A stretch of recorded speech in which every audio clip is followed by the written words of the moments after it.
সবাই মনোযোগ দিয়ে শুনো, এই গ্রুপের মধ্যে যে সবচেয়ে বেশি নিজের অলস প্রমাণ করতে পারবো তারে আমি 3000 ডায়মন্ডের যে কোনো কিছু গিফট করবো।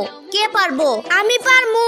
আচ্ছা প্রমাণ করো তাইলে। আমি এত অলস, আমার আম্মু আমারে ভাত খাওয়াই দিলে খাই নাইলে খাই না। এইটা তো স্বাভাবিক, সবাই এরকম। আচ্ছা আর কে নিজের অলস প্রমাণ করতে পারবো? আমি পারমু। আচ্ছা করো তাইলে। কিছুদিন আগে আমাকে বাড়ির মধ্যে অনেক বড় ধরনের আগুন লাগে, তো তখন আমি ঘুমায়াছিলাম। তারপর দেখলাম আস্তে আস্তে আগুন আমার দিকে আইতাছে।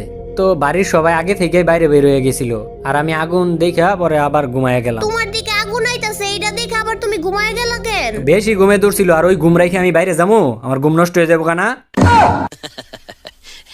আচ্ছা তোমার 3000 ডায়মন্ডের মধ্যে কি গিফট লাগবো কও? আর আরেকটা কথা, পরে তুমি বাঁচলা কেমনে? ওই যে আমার বাপে যখন দেখছে যে এত আগুন লাগার পর আমি বের হইতাছি না, তো তখন আমার বাপে আমার ঘরের দরজা ভেঙে লাইছে। তারপর আমার কান দিল বাইরে নিয়ে মিল্লা মারলো, এমনি আমি বাইচে গেছি।